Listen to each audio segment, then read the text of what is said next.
कोई एंटरप्रेन्योर है और वो कोई स्टार्टअप जर्नी जीना चाहता है, करना चाहता है, तो बेसिकली कोई भी कंपनी स्टार्ट करने के लिए उनके पर्पस होना जरूरी होता है। और जरूरी क्यों होता है बताएंगे? कई बड़ी स्टार्टअप्स आए आज फेल हो गए। क्यों फेल हो गए? क्योंकि पर्पस क्लियर नहीं था। जो आपने क्वेश्चन पूछा कि इस स्ट्रेटजी यूज करती है वो रैपिड ग्रोथ दे सकती है, तो what do you say about this? बहुत अच्छा क्वेश्चन है सर। हमने जो स्ट्रेटजी बनाई, बिजनेस स्ट्रेटजी यूज किया, तो ये आपको ये बिजनेस स्ट्रेटजी इंप्लीमेंट किया तो बिजनेस, ठीक है, तो उसको री इवैल्यूएट करने का टाइम क्या बेस्ट होगा? प्राइस है वो बढ़ेगा, हैक बढ़ेगा, क्योंकि नए कस्टमर लाने के लिए ज़्यादा पेमेंट खर्च करनी पड़ेगी। सही है। कस्टमर आपको मिल रहा है, सपोज कोई ब्रांड है, कोई कस्टमर आपको मिला नया। अब दो प्रकार के कस्टमर है, एक कस्टमर का कस्टमर है बट एक नॉन कस्टमर है। सपोज किसी कस्टमर को रिक्वायरमेंट नहीं है उस प्रोडक्ट की। अब कई लोग तो हम कॉल करते हैं कि भाई we are calling from this brand, are you interested in this product? आपको इंस्टेंट वो कॉल कट कर देते हैं। किसी की दो ब्रांड है, अब एक ब्रांड तो उनका अच्छा रेवेन्यू दे पा रहा है उनको जनरेट करके। अब जो सेकंड ब्रांड है वो थोड़ा स्टार्टअप मोड में है, उस पर काम कर रहे हैं, वो पैसा वहाँ से लगा के वहाँ से कमा रहे हैं, वहाँ लगा रहे हैं। नमस्कार दोस्तों, आज आपका स्वागत है 360 ओपिनियंस एंटरप्रेन्योर शो में।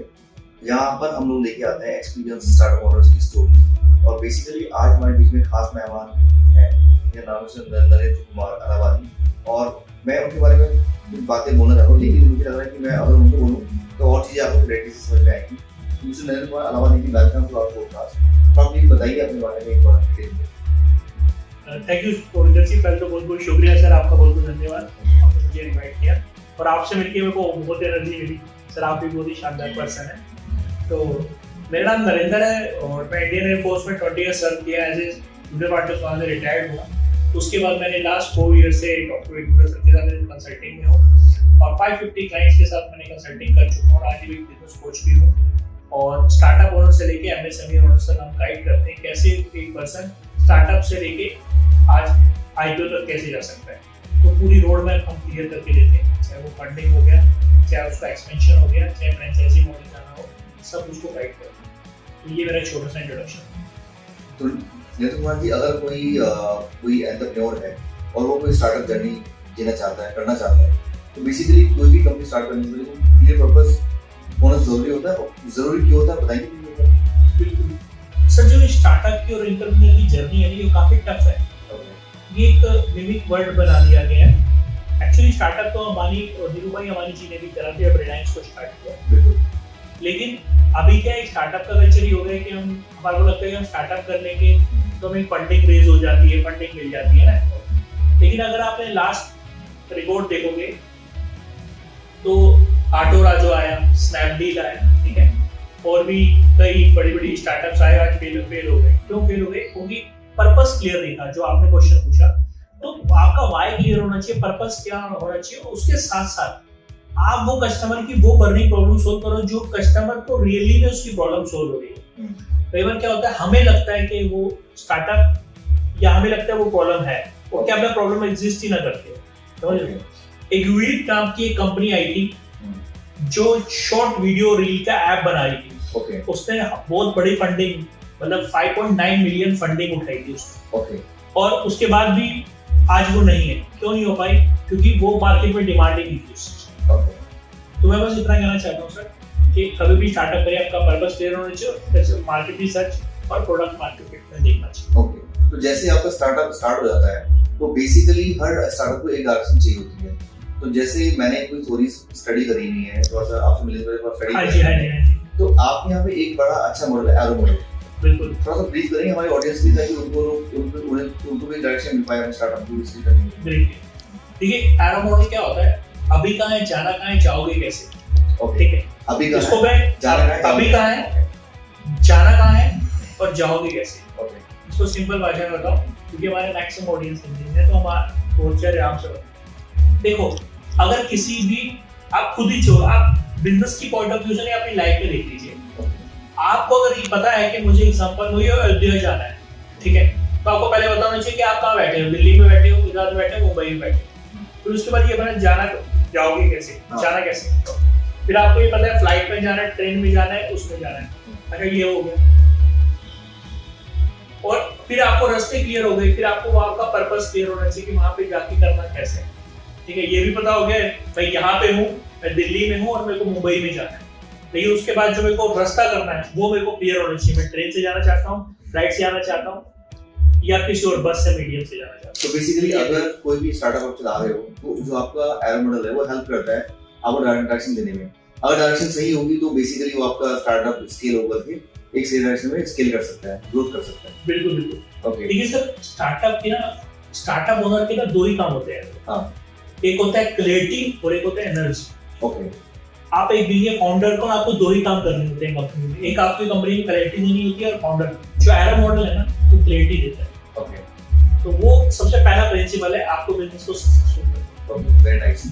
अच्छा, एक बात और है, जैसे मैं सपोज जैसे स्टडी कर रहा था तो स्टडी करते करते मैंने एक मार्केटिंग की बुक्स है बेसिकली, फ्लिप कॉर्डर की बुक है, उसमें कुछ चीजें बताई गई है कि 5 P's for making strategy for startup. So थोड़ा प्रकाश डालेंगे 5 P's के ऊपर में, जैसे प्रोडक्ट, मार्केट, प्राइस, इस टाइप की चीजें होती है। तो कैसे आप उसको एलबर्ट करोगे कि 5 P's ध्यान रखते हुए काम करना चाहिए? सर देखिए, फॉरेन वर्कर के ऊपर मैं बिल्कुल रिस्पेक्ट करता हूँ। उन्होंने जो प्रिंसिपल अपनाए बड़े-बड़े फॉर्म्स भी अप्लाई करते हैं, लेकिन इंडियन डोमेन्स में हम उसको बैकवर्ड में बांध सकते हैं। लेकिन मार्केटिंग से पहले ना, हमारी मार्केटिंग से पहले बहुत सारी चीजें आती है। लोग कहते हैं कई बार मार्केटिंग फेल होती है। हाँ। उससे पहले मैं कहता हूँ पोजीशनिंग बहुत मैटर करती है। आपकी पोजीशनिंग कहाँ पे, आपका टारगेट ऑडियंस क्या है। अब एग्जांपल सर, आपको डीएलएफ एग्जांपल, हम डीएलएफ का आज हमारा कोई फ्लैट पेज है, ठीक है। तो जैसे हम लोग बात कर रहे थे बेसिकली 5 P's के बारे में, तो बहुत अच्छा बताया आपने मुझे। और मैं ये बोल रहा हूँ, जैसे नरेंद्र जी, कोविड के बाद मार्केट पूरा चेंज हुआ है। जो स्टार्टअप हम कभी जानते थे आज लोग काफी स्केल कर सकते हैं, यूनिकॉर्न बन सकते हैं। तो कोविड के बाद चीजें बहुत ड्रास्टिकली चेंज हुई है। पहले सब कुछ ऑफलाइन चल रहा था, लेकिन कोविड के जाने के बाद every business has come online mode. तो बेसिकली जब कोई ऐसी स्ट्रेटजी होती है, जब ऐसी कुछ चीजें होती हैं, तो कैसे हम उसको पिवोट कर सकते हैं, कैसे उसको रिफॉर्म कर सकते हैं और कैसे बताने कि अब बेस्ट टाइम आ गया हमें ऑनलाइन जाने का। ये बहुत सारे ऐसे जो ट्रेडिशनल बिजनेस ओनर्स हैं अभी भी वो बिलीव करते हैं कि जो वो कर रहे हैं सही कर रहे हैं। जैसे अगर मैं बात करूँ, बहुत से लोग ऐसे हैं जो स्टार्टअप चला रहे हैं, जो कंपनी पहले खोल के बैठे 20-25 साल से काम कर रहे हैं, उन्हें लगता है कि जो स्ट्रेटजी में बनाई है, जैसे दादाजी की दुकान उठ के कि सब कुछ काम खुद ही करना होता है इनको, वो बिलीव नहीं करते अपने स्टाफ के ऊपर, अपने लोगों के ऊपर। वो समझते हैं कि सब कुछ मुझे ही आता है। तो उस केस में कैसे वो पिवोट कर सकते हैं और क्या बिना स्ट्रेटजी के भी स्टार्टअप्स के हो सकते हैं? तो बहुत अच्छा क्वेश्चन है सर आपका। देखिए सर, सबसे पहले पिवोट करना क्यों जरूरी है? इसलिए नहीं कि ओनर को चाहिए, इसलिए कंज्यूमर साइकोलॉजी चेंज हो रही है, एनवायरनमेंट चेंज हो रहा है। अब कोविड आया, अब कोविड को अगर आप देखो, कोविड में क्या मैं पर्सनल 1-to-1 इंटरेक्शन नहीं कर पा रहे थे। अब कुछ लोगों की प्रॉब्लम थी, लेकिन कुछ लोगों के लिए बहुत बड़ी अपॉर्चुनिटी, ठीक है सर। अब जितनी एडटेक कंपनीज थी वो कोविड में बहुत मोस्ट प्रॉफिटेबल रही, ठीक है। जो ऑफलाइन धंधे थे, जो कहीं ना कहीं ट्रेडिशनल धंधे थे, उनको काफी सेटबैक हुआ, काफी मिलियंस ऑफ का नुकसान हुआ, कई शटडाउन हुए। अब इसमें हम देखना चाहते हैं कि इसको हमने पिवोट करा। मैं नेटफ्लिक्स का एग्जांपल देना चाहता हूँ। नेटफ्लिक्स पहले सीडी का बिजनेस करता था, अपने आप को चेंज किया। आज नेटफ्लिक्स एक कंटेंट की कंपनी है, एक कंटेंट कंपनी। आप नेटफ्लिक्स सिर्फ आप ओटीटी प्लेटफॉर्म मत मानिए, एक कंटेंट कंपनी है। आपने देखा होगा कपिल शर्मा का लेटेस्ट शो नेटफ्लिक्स करा है। बट कंटेंट कंपनी बता रहे हैं नेटफ्लिक्स, क्योंकि जैसे हम लोग देख रहे हैं, लोग ओटीटी के रूप में इसको यूज कर रहे हैं, हम देख रहे हैं, उसको कंज्यूम कर रहे हैं, लेकिन ऐसे कंटेंट आप कैसे उसको एक्सप्लेन करना चाहोगे? हाँ, मैं उसका एग्जांपल ये देना चाह रहा हूँ कि वो पिवोट किया, नेटफ्लिक्स जैसी कंपनी ने पिवोट किया। हाँ, जैसे एग्जांपल अब पिवोट करने का क्या देखो, मैं आपको एक और भी एग्जांपल देता हूँ। सबसे बड़ा एग्जांपल आपकी बिल्कुल लाइव टुडे। देखिए, अमेज़न फ्लिपकार्ट था, क्या बोल रहे थे, 7 डेज में 3 डेज में डिलीवरी करेगी। फ्लिपकार्ट ये जेप्टो और आपका ब्लिंकिट आया, इन्होंने एक ही अपनी यूएसपी बांधी कि मैं 10 मिनट में डिलीवरी करूंगा, पिवोट कर दिया। समझ रहे हो, मतलब ऑनलाइन ई कॉमर्स के बिजनेस को पिवोट कर दिया। तो आप पिवोट करने के लिए सबसे बड़ी बात होती है ना, मार्केट और कंज्यूमर को क्या चाहिए, समझ रहे हो। अब एग्जांपल आज से अगर मैं अलग बात करूं तो एक वक्त ऐसा सेगमेंट चल रहा था, अफोर्डेबल सेगमेंट चल रहा था। अब आप लास्ट अगर डाटा देखोगे, कितना बेटा झूठ बोल सकता है, डाटा झूठ नहीं बोल सकता। तो डांस और लग्जरी सेगमेंट आगे बढ़ गया नीचे। अब लोगों को जल्दी चाहिए, लोगों के एस्पिरेशन मॉडल बन रहे हैं। अब स्मॉल ब्रांड्स बड़ी ब्रांड्स बन रही हैं। तो पिवोट आप कंज्यूमर साइकोलॉजी और रिसर्च से होता है। ये कहना चाहते हैं। जितने स्टार्टअप देखे हैं मैंने आपके जो चल रहे हैं, तो बेसिकली जितने भी 90% स्टार्टअप तो आगे 3 साल के अंदर तो बंद हो रहे हैं। बिल्कुल सही। अगर कोई कंपनी लोग खड़े कर रहे हैं, बना रहे हैं उसको, जब वो अपना एक आइडिया लेते हैं, एक पेड़ लगाते हैं, उस पेड़ को फिर एक बीज लगाते हैं, उस बीज डाल देते हैं, उसको फिर धीरे धीरे ग्रो कराते ठीक हैं। है। लेकिन 3 साल हो गए हमें लगता है कि वही कंपनी बंद हो गई है। तो what are the basic reasons behind it कि कंपनी बंद क्यों हो रही है 3 साल के अंदर? बहुत अच्छा क्वेश्चन है। रिस्क सबके काम आने में, जितने भी स्टार्टअप ओनर्स हैं हाँ। इस प्रिंसिपल को अपना लीजिए। देखिए, आपको सबसे पहला पैसा स्टार्टअप फेल ना हो, पहला देखना है PMF, उसमें कहते हैं प्रोडक्ट मार्केट फिट। आप जो भी प्रोडक्ट बना रहे हो, क्या वो रियली में कस्टमर को नीड है? देखो, प्रोडक्ट दो ही काम कर सकते हैं, या तो कस्टमर की बर्निंग प्रॉब्लम सॉल्व कर रहे हैं, या कस्टमर को उसके गोल को अचीव करवा रहे हैं। दो ही काम होते हैं, तभी आप अचीव करा। आप किसी भी स्टार्टअप को देखो, आज इंडिया का सबसे बड़ा यूनिकॉर्न स्टार्टअप बना है जोहो, ठीक है, जोहो। अब जोहो की कहानी क्या है? वो ERP बनाता है, बेसिकली ERP और इनकेस का सॉफ्टवेयर का नाम है, और बूटस्ट्रैप है, बिल्कुल कोई फंडिंग नहीं ले रखी, कुछ नहीं है, ठीक है। और उन्होंने एक नॉर्मल स्टार्टअप से करा है। उन्होंने समझा कि हमारे जो बाहर के लोग हैं, हम इसको अफोर्डेबल रेट पे बाहर वालों को आउटसोर्स कैसे कर सकते हैं। उन्होंने एक प्रॉब्लम समझी, जो ERP वहां पे लाखों रुपए की थी, उन्होंने बहुत ही मिनिमम रेट पे अफोर्डेबल पे पहुंचा लिया और उसको स्केल अप कर लिया। और बच्चे भी कौन से रखे जो 10-12 के, और उनको ट्रेनिंग में मॉड्यूल में बांध के, तो मतलब उन्होंने प्रॉब्लम समझी।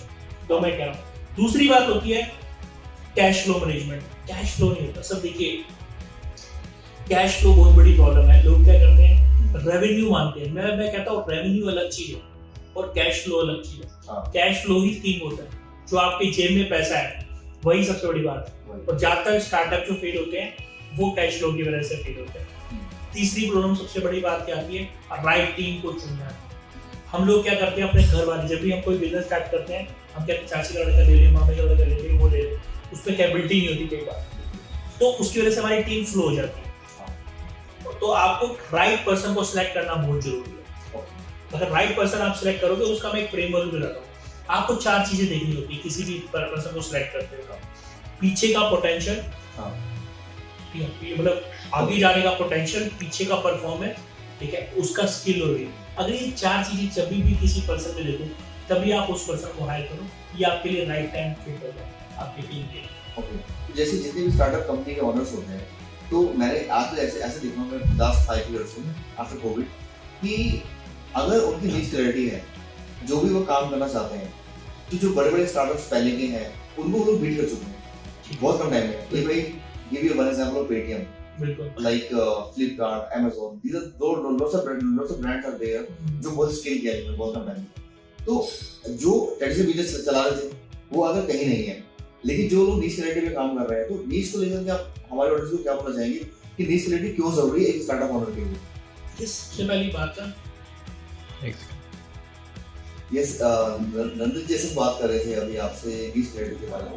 बहुत सारे ऐसे स्टार्टअप देखे हैं जो बहुत जल्दी स्केल किया लोगों ने, और जो ट्रेडिशनल बिजनेसेस हैं वो कहीं नहीं आगे। आजकल आप देखते होंगे, किसी से बात भी करते होंगे, यार आप क्या कर रहे हो, मैं ऑनलाइन माल बेच रहा हूँ, तो हर कोई आजकल ऑनलाइन माल बेचने में लगा हुआ है। तो बेसिकली जो दुकान खोल के बैठे हैं उनका मामला पूरा बंद हो गया है। लेकिन जो लोग ऑनलाइन माल बेचते हैं उनका काम बहुत 1x का वो 10x हो चुका है। तो बेसिकली नीश क्रिएटिव कितनी मैटर करती है एक स्टार्टअप को स्केल कराने में, तो बताइए प्लीज। सर देखिए, पहले तो मैं एक बताता हूँ, हर चीज को स्केल अप नहीं करना चाहिए। एक हार्श ट्रूथ बताता हूँ। Okay, expansion without gross margin is coming suicide.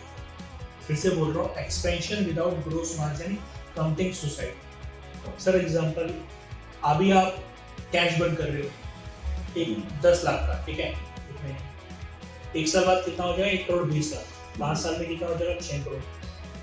तो आप जितना रेवेन्यू बढ़ाते आ रहे हो, आपका कैश बर्न होता जा रहा है। तो पहली तो बात है, एक्सपेंशन जरूरी नहीं होता। एक्सपेंशन तभी होता है जब आपका बिजनेस स्टार्टअप प्रॉफिटेबल हो, ठीक है, और अलग अलग बिजनेस मॉडल के लिए एक्सपेंशन होती है।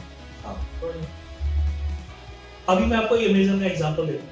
अमेज़न जब शुरू में आया था, कंपनी आई थी, तो 8500 रुपए एक क्लाइंट को एक्वायर करने में लगा, ठीक है, एक्सपेंशन तो कर रही थी वो, लेकिन हुआ क्या, उसकी स्ट्रेटजी थी, उसका बैकअप था बहुत तगड़ा, बैंक ऑफ अमेरिका था, उसके पास ब्लैक रॉक का फंड था, ठीक है, ब्लैक रॉक का फंड था। तो ये सब फंड थे जो उन्होंने बोला था 10 साल तक हम तुझसे कुछ नहीं पूछेंगे, उन्हें कस्टमर एक्वायर करने।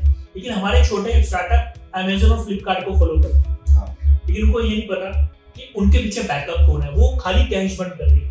तो कभी भी बड़े स्टार्टअप को देख के आपको छोटे स्टार्टअप की तरह कैश बर्न नहीं करना चाहिए। तो मैं पहले आंसर दे रहा हूँ कि एक्सपेंशन करनी चाहिए कि नहीं करनी चाहिए। अगर आपका कैश बर्न होता है, एक्सपेंशन बिल्कुल नहीं करनी चाहिए। पहले बिजनेस को खड़ा करना है, फिर बड़ा करना है। पहले बिजनेस को खड़ा करो, फिर बड़ा करो। दूसरी आपने बोला, जो आपने सेकंड बात बोली है, क्वेश्चन आंसर की बात, मतलब जो कि अभी ट्रेडिशनल बिजनेस वो नहीं हो पा रहे और बोले एक्सपेंशन में बहुत ज्यादा आगे 10x ग्रोथ करनी, जो आपने बोला। सर देखिए होता क्या है, मैं आपको एक ना रूल बताता हूँ। जो ऑफलाइन बिजनेस होता है ना, एक सलून का बिजनेस होता है, ठीक है। अब एक सलून होता है सर, उसका जो एक कस्टमर होगा वो 5 किलोमीटर के अंदर ही है, ठीक है। एग्जाम्पल, वो हेयर कट ले रहा है, 100 रुपए का हेयर कट है, ठीक है। अब वो अपना रेवेन्यू कैसे बढ़ा सकता है? वो रेवेन्यू बढ़ा सकता है एवरेज ऑर्डर वैल्यू से, AOV कहते हैं इसको, एवरेज ऑर्डर वैल्यू, ठीक है। अब क्या हुआ, एग्जांपल है, कोई सलून पर्सन वाला आया, तो वो बोल सकता है पैक बना ले कि सर आपका मसाज करूंगा, 120 का और मसाज करूंगा, आपका हेयर कलर भी कर दूंगा, आपकी नाम के मसाज पर वो कोई भी जो मेकअप होता है वो भी कर दूंगा, तो 300 का कॉम्बो बना ले। तो वो कॉम्बो बना सकता है एक रेस्टोरेंट वाला हुआ, पहले वो 2-3 चीजें बेच रहा था, अब उसके साथ अपना एक थाली बना लेता है। आपने देखा होगा बहुत सारी थाली करते हैं, तो ये उसका एवरेज, क्योंकि उसका जो कस्टमर है 5 किलोमीटर 10 किलोमीटर के अंदर नहीं, दूर नहीं आएगा। तो ऑफलाइन बिजनेस को एवरेज ऑर्डर वैल्यू बढ़ानी चाहिए, ये SQ बना सकता है, स्टॉक केपिंग यूनिट। और जो ऑनलाइन बिजनेस होता है उसको अपने एक प्रोडक्ट भी बढ़ा सकता है, तो उसको क्या होगा, उसको मैक्सिमम कस्टमर बढ़ा।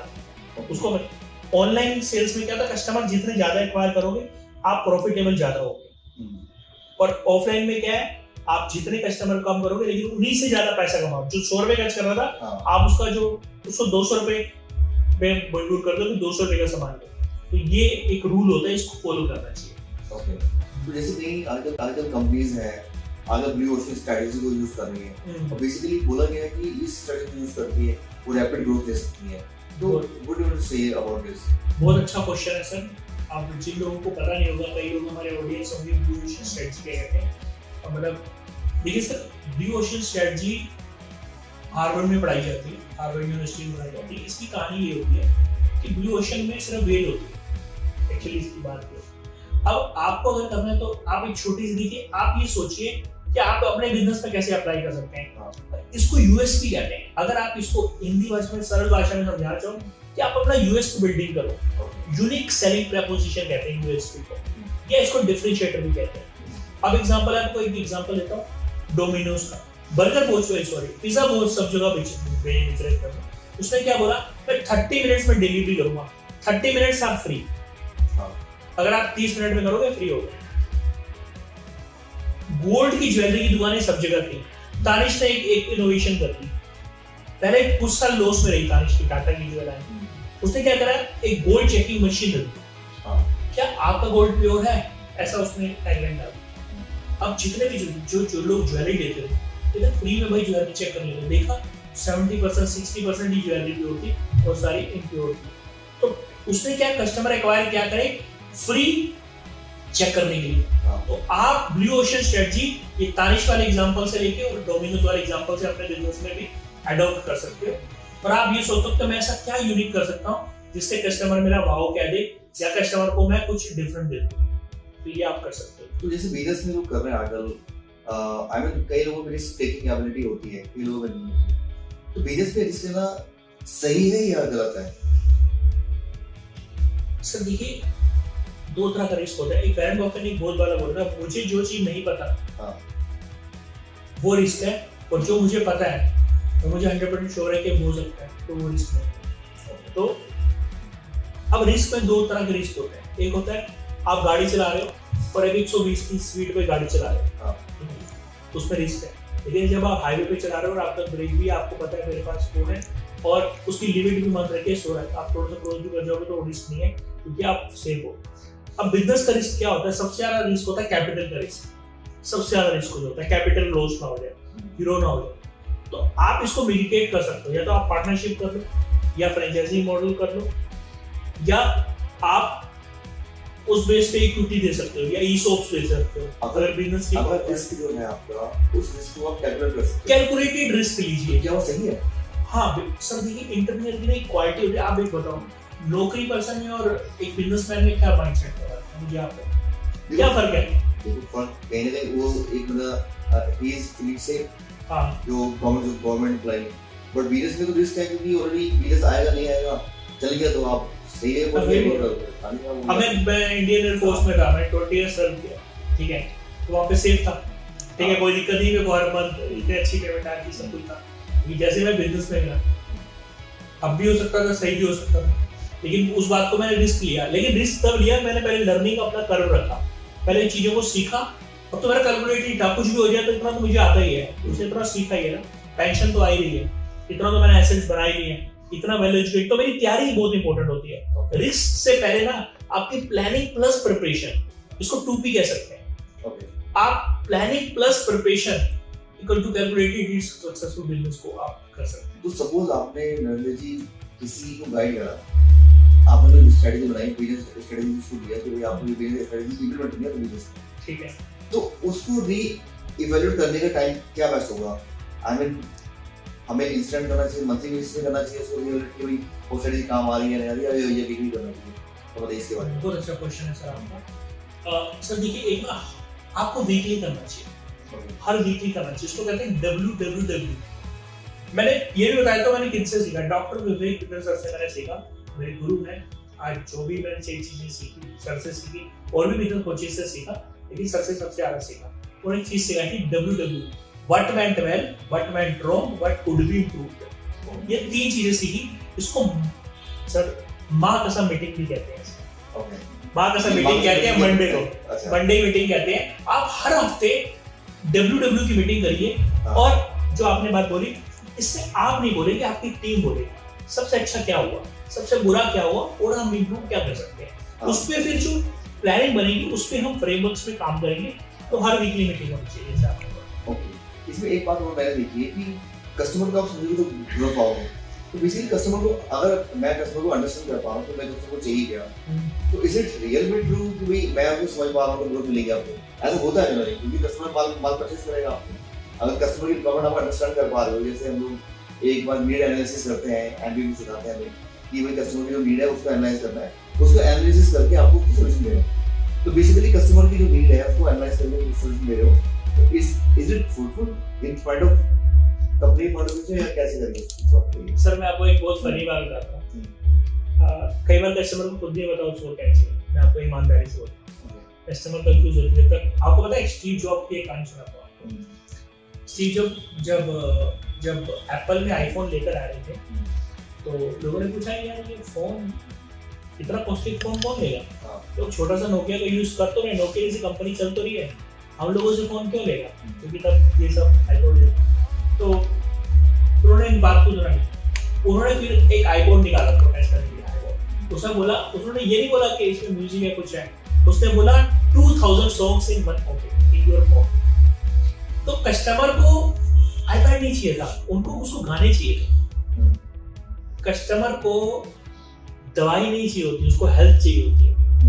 तो आप जब आप कह रहे हो कि कस्टमर, कई बार कस्टमर को खुद नहीं पता होता। अभी कैमेलिया का हमारे गुरुग्राम में फ्लैट मिल गया 100 करोड़ का।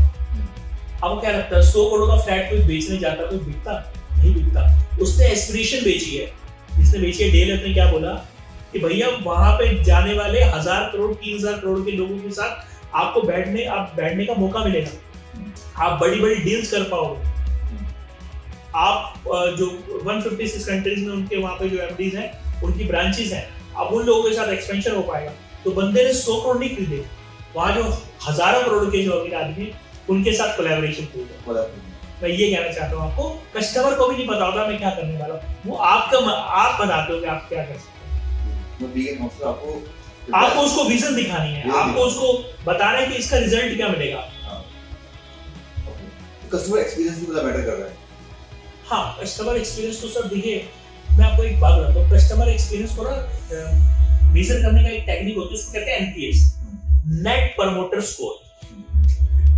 अगर आपको अपने बिजनेस में लॉन्ग टर्म ग्रोथ करनी है, इसको कहते हैं एलटीवी, कस्टमर एलटीवी कहते हैं, लाइफ टाइम वैल्यू।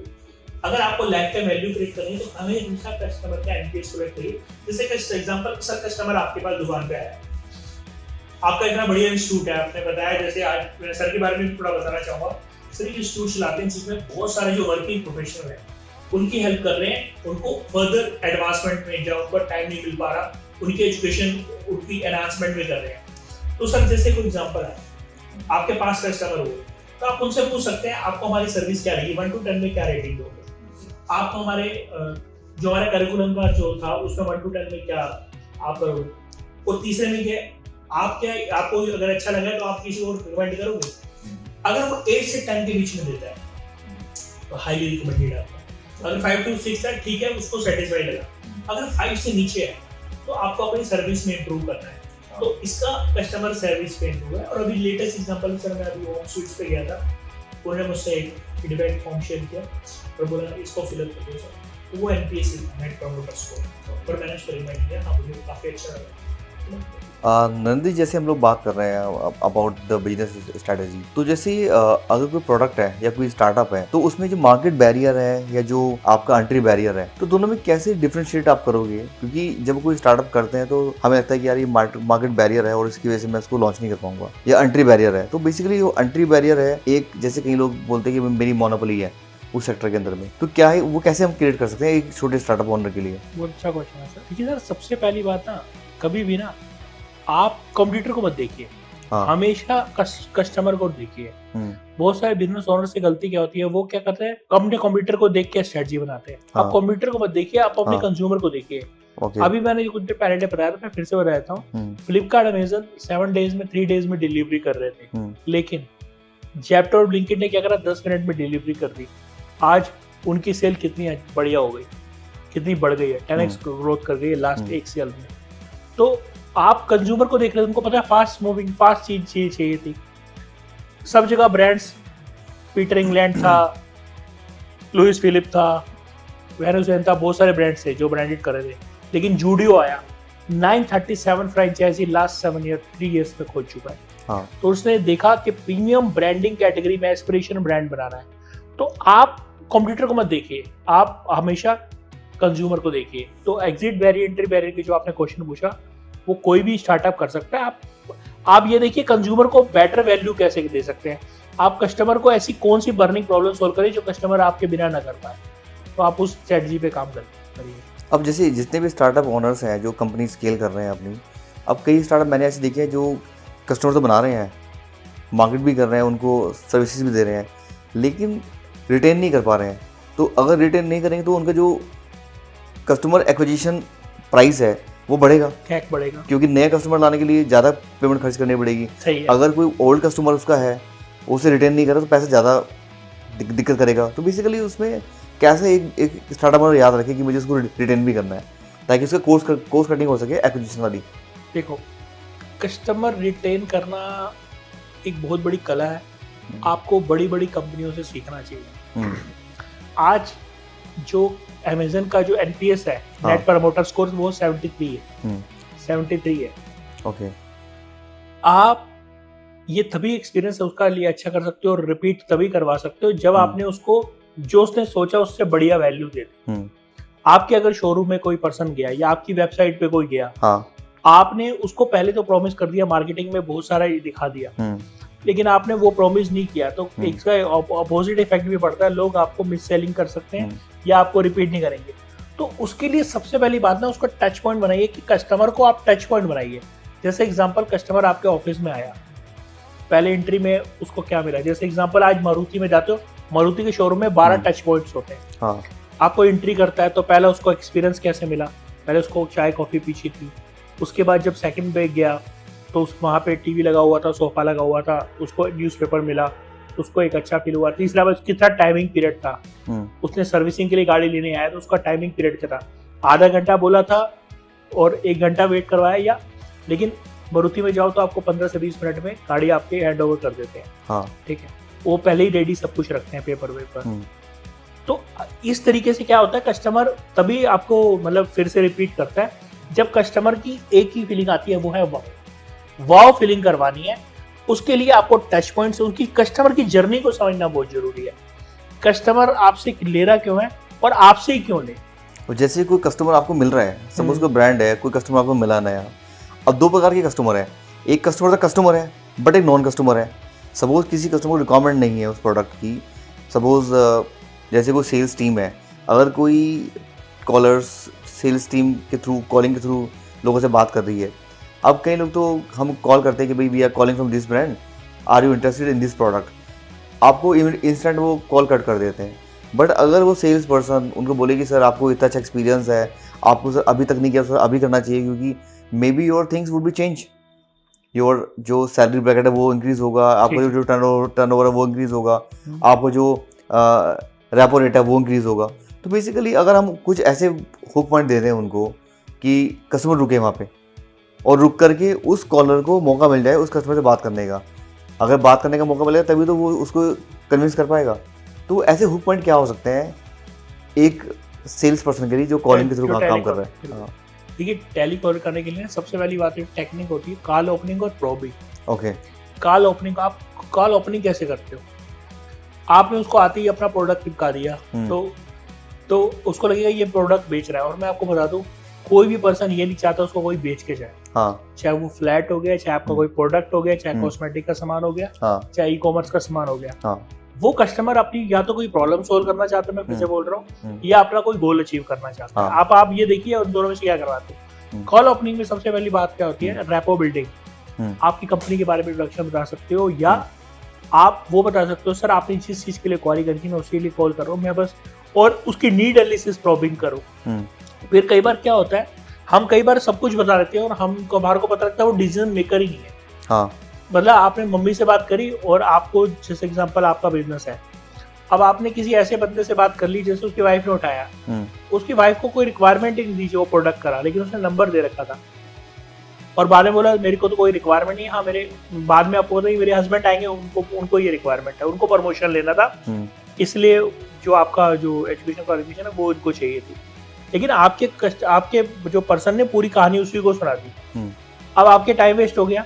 इससे अच्छा क्या पहले ही पूछ लो सर ये जो मैं प्रोडक्ट बता रही हूँ आपके रेलिवेंट है कि नहीं है, और रीड एनालिसिस, उस पर्सन का नीड आपके प्रोडक्ट से मैच होना चाहिए। ये बहुत इंपॉर्टेंट बात है। प्रोडक्ट हमेशा लास्ट में आता है, नीड हमेशा पहले आती है। एक होता है नाइस एनालिसिस, उसका नाइस एनालिसिस करो, need, interest, concern, acceptation, nice करिए, उसका नाइस एनालिसिस करिए। उसी के बाद आपका नीड एनालिसिस के बाद ही आपका जो वो मतलब जो लोग होगा, वो पर्सन होगा, वो सुनेगा। बहुत सारे कस्टमर्स, बहुत सारे स्टार्टअप ओनर ऐसे होते हैं आज की डेट में। सपोज किसी की 2 ब्रांड है, अब एक ब्रांड तो उनका अच्छा रेवेन्यू दे पा रहा है उनको जनरेट करके, अब जो सेकंड ब्रांड है वो थोड़ा स्टार्टअप मोड में है, उस पर काम कर रहे हैं, वो पैसा वहाँ से लगा के वहाँ से कमा रहे हैं, वहाँ लगा रहे हैं। तो थोड़ा सा ऐसे लोगों को आप क्या बताओगे कि यार उनको कैसे डिसीजन लें? क्योंकि अब जो नया ब्रांड है उसको टाइम चाहिए स्केल होने में, जो ओल्ड ब्रांड के जो आप पैसा बना रहे हो उसमें लगा रहे हो उसको स्केल करने के लिए, तो उसमें कैसे वो डिफरेंशिएट लेकर के आए कि यार एग्जैक्टली उसे करना क्या चाहिए? क्योंकि अगर पैसा वहाँ से बनाएगा तो वहाँ लगाएगा, तो ना तो वो स्केल कर पाएगा, तो कहीं ना प्रॉफिट भी नहीं बना पाएगा। तो बेसिकली आप क्या बोलोगे ऐसे लोगों की कैसे उससे बचा जाए? देखिए, सबसे पहली बात ना, देखिए चाहे वो बंदा 3 कंपनी बनाए या 4 कंपनी बनाए, उसके बेसिक प्रिंसिपल्स बहुत क्लियर होने चाहिए। अगर बेसिक प्रिंसिपल्स क्लियर नहीं है ना, तो आप कोई भी ब्रांड करो, आप थोड़ी देर की सस्टेन कर पाओगे और बाद में आपको शट डाउन करना पड़ेगा। तो 8 पीस ऑफ बिजनेस कहते हैं, 8 पीस ऑफ बिजनेस। सबसे पहली होती है प्रॉब्लम आइडेंटिफाई करो, फिर होता है प्रोस्पेक्ट करो, फिर होता है पीपल, टीम करना, प्राइसिंग एंड पोजीशनिंग कहते हैं, प्रोसेस एंड सिस्टम्स कहते हैं, फिर लास्ट में आता है, फिर पर्पस आता है, और उसके बाद लास्ट में आता है प्रॉफिट। बहुत सारे बिजनेस ओनर्स गलती क्या करते हैं, 8 पीस ऑफ बिजनेस के सीक्वेंस को, प्रॉफिट को पहले मान के चलते हैं। वो ऐसा धंधा ढूंढते हैं जिसमें प्रॉफिट हो, ये नहीं ढूंढते कि पैसे कौन सी बर्निंग प्रॉब्लम ढूंढूं जिससे कस्टमर को मैं ज्यादा वैल्यू कर पाऊं। और अगर इन दोनों को जो आपको क्वेश्चन बोला कि मैं एक में पैसा कमा रहा हूँ, एक में पैसा गवा रहा हूँ, देखिए सबसे पहली बात ना, मैं बोलता हूँ वो बिजनेस मॉडल को समझना बहुत जरूरी है। ज्यादातर अपने बिजनेस मॉडल को एसेट टाइप मॉडल में रखिए। अब होता क्या है, जैसे किसी को भी आज, मेरे को एग्जांपल मैं कहता हूँ, आज किसी को समझ लो एक बैग खोलना है, बैग की कंपनी खोलनी है, बैग का प्रोडक्ट कस्टमाइज बैग बनाना है, तो उसको जरूरी थोड़ा है कि उसको पूरी मैन्युफैक्चरिंग प्लांट बनाना है। वो किसी और से बना के अपना वाइट लेबलिंग करवाए, किसी और से स्टैंप लगाए, अपनी ब्रांड बनाए, उसका काम होना। देखो, सेल्स और मैन्युफैक्चरिंग दोनों अलग पार्ट है। जरूरी आपको ये पता होना चाहिए मैं बनाने में अच्छा हूँ या बेचने में अच्छा हूँ। अगर आपको लग रहा है मैं वो देखो, एक प्रोडक्ट आपका अच्छा चल रहा है और दूसरे प्रोडक्ट में आपको लग रहा है मैं बना सकता हूँ लेकिन मेरे को बेचना नहीं आता, तो आप प्लीज मत बेचिए। अगर आपको लगता है मेरे को बेचना आता है तो आपको बनाने की जरूरत नहीं है।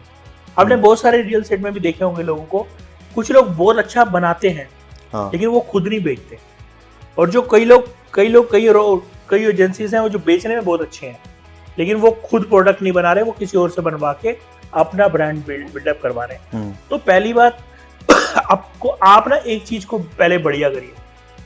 छोटे लेवल पे आप जब स्मॉल सेल लेवल पे एक और बिजनेस का रूल बताता हूँ आपको, जब छोटे लेवल पे होना तो खुद बना सकते हैं, खुद बड़ा कर सकते हैं, लेकिन जब आप बहुत बड़े लेवल पे हो जाओ ज्यादातर आपको डेलीगेट करना चाहिए। आज मारुति को देख लो, मारुति इंजन के अलावा कुछ भी नहीं बनाती, सारा कुछ उसके जो एक्सेसरीज होती है मारुति का कोई भी पार्ट सारा असेंबल होता है सिर्फ मारुति। हाँ, मारुति से सीख सकते हो ये चीज। बिल्कुल। एंड इसमें एक बात और देखी गई मैंने, जैसे मैं R&D कर रहा था इसके बारे में, तो जो रिटर्न ऑन इन्वेस्टमेंट माना जाता है, ROI की बात कर रहा हूँ मैं, तो basically what is the golden rule for a startup owner? कोई गोल्डन रूल नहीं है, डिपेंड करता है उसका बिजनेस मॉडल कौन सा है। देखिए, अगर आप कहते हो अलग अलग बिजनेस मॉडल होते हैं। अब कोई बिजनेस मॉडल है जिसको लगता है कि मेरे को मेरा क्लियर कट है कि मेरे को 7 साल बाद ही मेरी इस लेवल पे मेरे 1 करोड़ कस्टमर 3 साल लगेंगे बनने में, और उसके बाद मैं उनसे 2 रुपए और कमाऊंगा, तो वो मॉडल अलग है। एक बंदा कहता है नहीं, मुझे आज ही पैसा कमाना है और पहले प्रीमियम भी बेचना है। जैसे एप्पल की स्ट्रेटजी बताता हूँ और अमेज़न की, दोनों की आपको कंपेयर में समझ आएगा।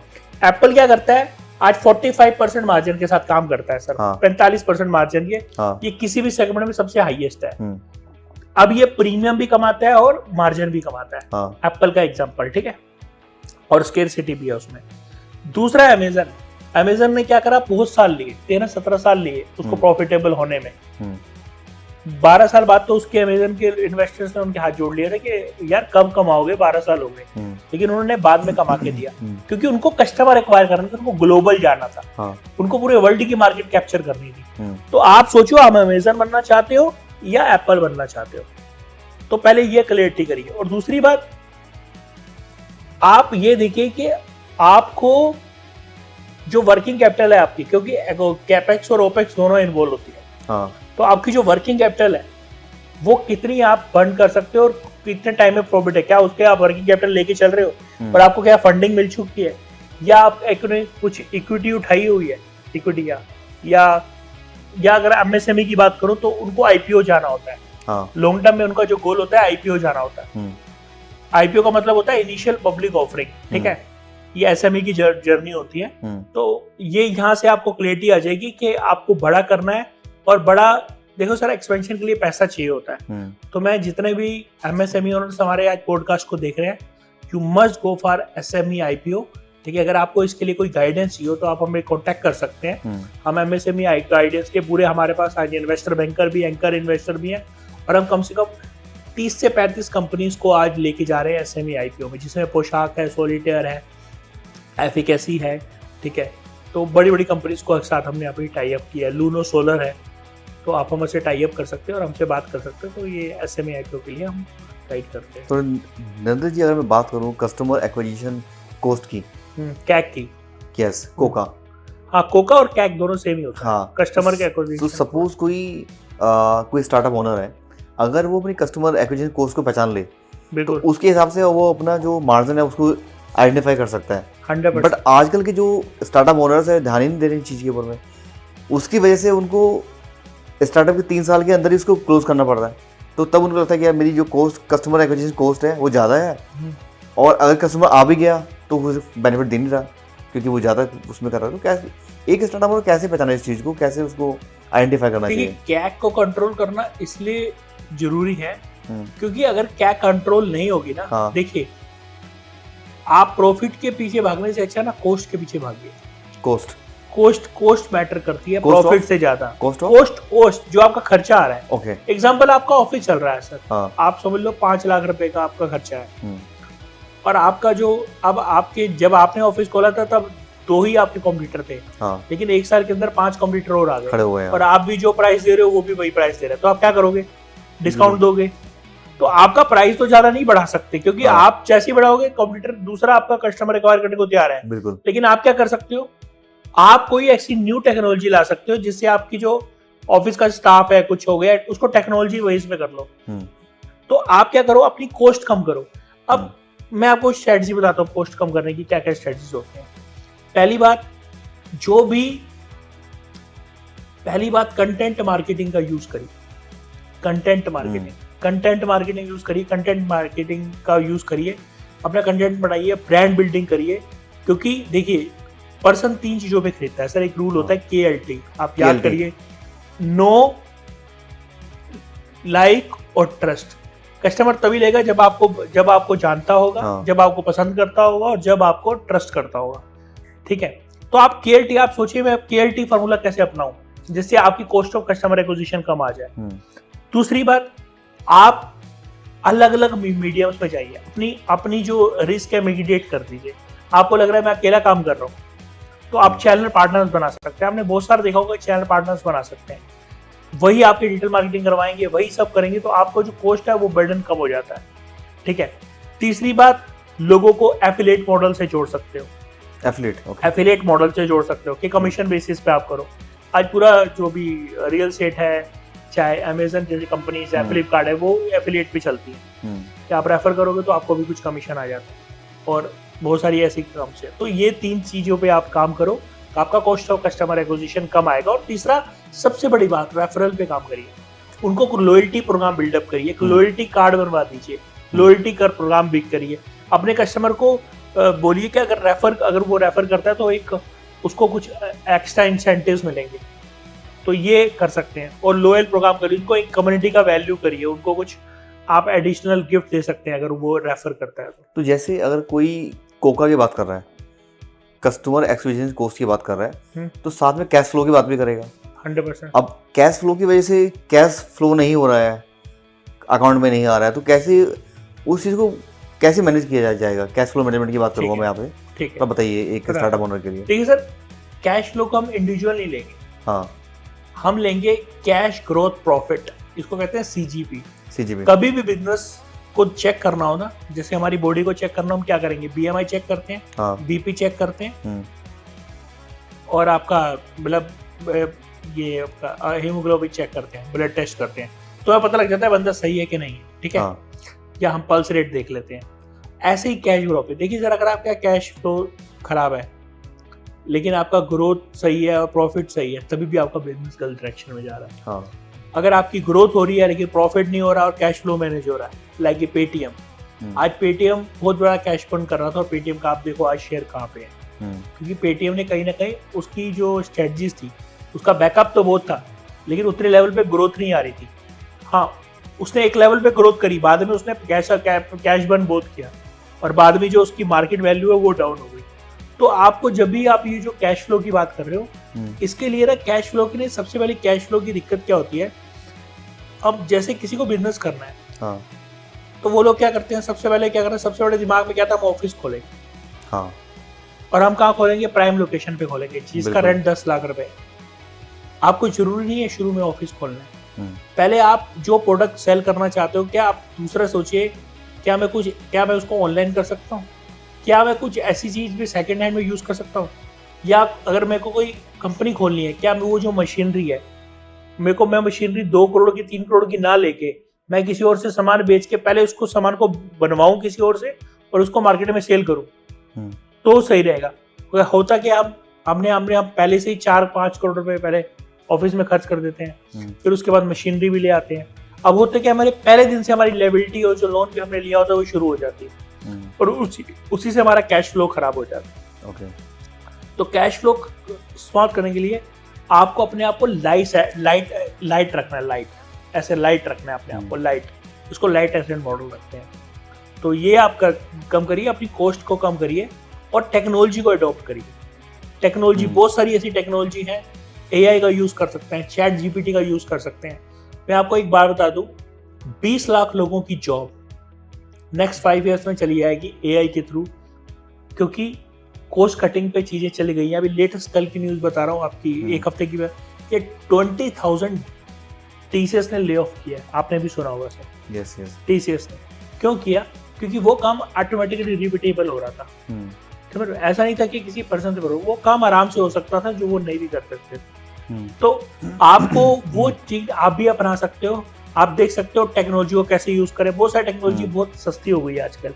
आप ERP यूज करिए, CRM यूज करिए, चैट GPT यूज करिए, आर्टिफिशियल इंटेलिजेंस यूज करिए, चैट बोर्ड यूज करिए।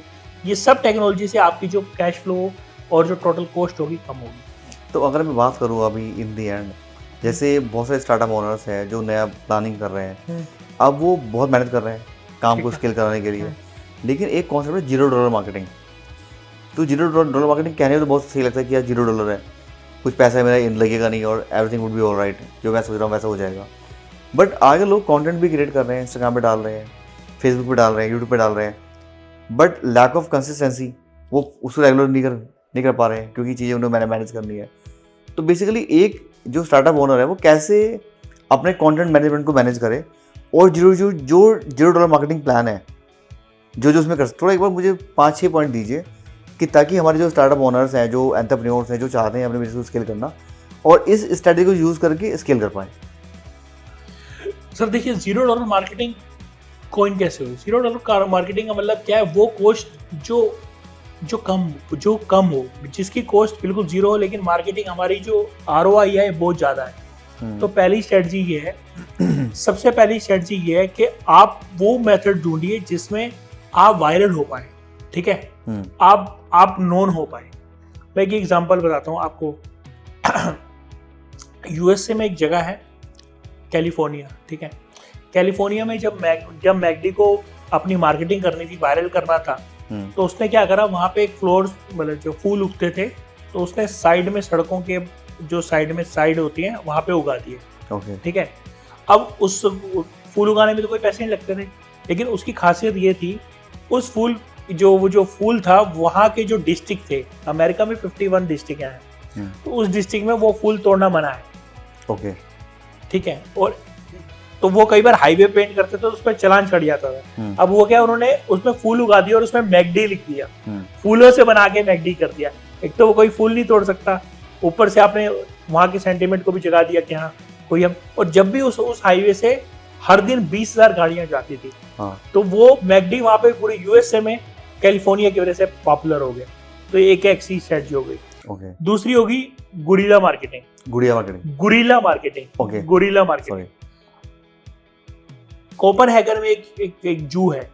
ठीक है, उस जू में क्या हो रहा है, उस जू में वो वर्ल्ड की वन ऑफ द बहुत पॉपुलर जू है, लेकिन उससे भी पॉपुलर वहाँ की बस हो गई। उस बस में क्या हुआ, उन्होंने बढ़िया से सांप वो कवर कर दिया और मतलब एक बना दिया, और लोग 10 बसों को नहीं देखते थे, लोग उसको देखते थे। जब पूछते थे ये बस कहाँ जा रही है, बोलते कोपनहेगन की, जो डेनमार्क की जू में जा रही है। तो ऐसी आप कोई 2-3 स्ट्रेटजी अपना सकते हो। दूसरा, एक बेंच था, अब एक बेंच पे लिखा हुआ था किट कैट, लिख दिया, आधा उसने ब्राउन कर दिया और आधे में किट कैट लिख दिया। तो लोगों को लगा यार ये तो बड़ा बेंच अलग है, तो बाद में जब पास आए तो लगा किट कैट लिखा हुआ था। तो बहुत सारी स्ट्रेटजी आप ऐसे कर सकते हो। अब जैसे मैं आपको बताता हूँ, जब भी आप कभी दिल्ली से जयपुर जाते हो तो वहां बोलते हैं उसका खाना चूक ना जाना, हर 5 किलोमीटर बाद बोर्ड लगा रखा है। तो ये भी एक मार्केटिंग की स्ट्रेटजी है। तो लोग बोलते थे यार इनका खाना चूक ना जाना, इसका कौन सा रेस्टोरेंट है। तो 2-3 कैटेगरी के बाद ही बंदा अपनी गाड़ी लेके वहां पे खड़ा होने लग गया। ठीक है, 5वीं कैटेगरी आपने सुखदेव ढाबे के बारे में सुना होगा। सुखदेव ढाबर ने मार्केटिंग स्ट्रेटजी क्या बनाई, उन्होंने अपने शुरू में जब सुखदेव ढाबे को चलाना था, उसने बाहर अपने सारे दोस्तों को बुला लिया, बोलना सैटरडे संडे तुम अपनी गाड़ी यहाँ पे पार्क रख के तुम कहीं घूमने चले जाया करो, यहाँ पे आ जाया करो चाय पीने। वो दिखता था सुखदेव ढाबा, 5-6 गाड़ियां वहाँ पे बाहर लगी रहती थी। तो उसको देख के लोग आने लग गए, यार सारे ढाबों पे तो इतनी 20-25 गाड़ियां नहीं है, इसके पे तो गाड़ियां जरूर अच्छा खाना देता होगा। तो लोग उसको देख कर आ गए, समझ लो। तो ये सब जो है ना, ये मार्केटिंग की ही स्ट्रेटजीज है। तो $0। अब बताइए, गाड़ी रखने का किसी का पैसा लगा? बिल्कुल। फूल उगाने का कोई पैसा लगा? बेंच पेंट करने का पैसा लगी? कुछ भी नहीं लगे। वो जो बस हुई उसका भी कोई पैसा नहीं, बस तो पेंट थी, करनी थी उनको, उन्होंने बस सांप को ऐसे घुमा के कर दी। तो जो मैंने आपको वो चीजें बताई, $0 मार्केटिंग की सारी स्ट्रेटजी है। तो नरेंद्र जी, जैसे हम बात करते करते अब थोड़ा सा आगे चल रहे हैं। अब जैसे कंपनी स्टार्ट हो गई आपकी, सब कुछ रेडी हो गया आपका, अब उस कंपनी में एक कहावत है कि पहले बंदा खड़ा होगा, धंधा बाद में खड़ा होगा। बिल्कुल सही कहा। तो बेसिकली एक एम्प्लॉय कॉम्पिटेंसी प्रोग्राम है। तो अगर मैं उसकी बात करूं कि अगर मुझे सेल्स टीम बनानी है, मुझे ऑपरेशन टीम बनानी है, मुझे कुछ लोग एचआर में रखने हैं, मुझे कुछ लोग टीम मैनेजर्स बनाने हैं, तो मैं कैसे उनको एनालाइज करूं कि मैं सही हायरिंग कर पाऊं? क्योंकि आज की डेट में एक ऑनर की प्रॉब्लम सबसे बड़ी ये है कि जो उसकी टीम में लोग काम कर रहे हैं उसकी बात ही नहीं मान रहे हैं। अब जैसे अगर मैं बोलूँ, मैं बंदर को बोल दूँ कि पानी में तैरो, वो तैर नहीं पाएगा।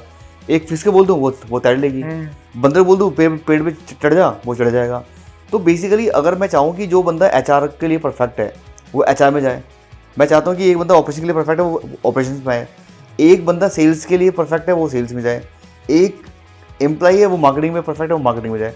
तो ऐसा कोई हमारे पास एनालिसिस हो सकता है कि मैं उसको एनालाइज करके वो चीज़ें कर पाऊँ?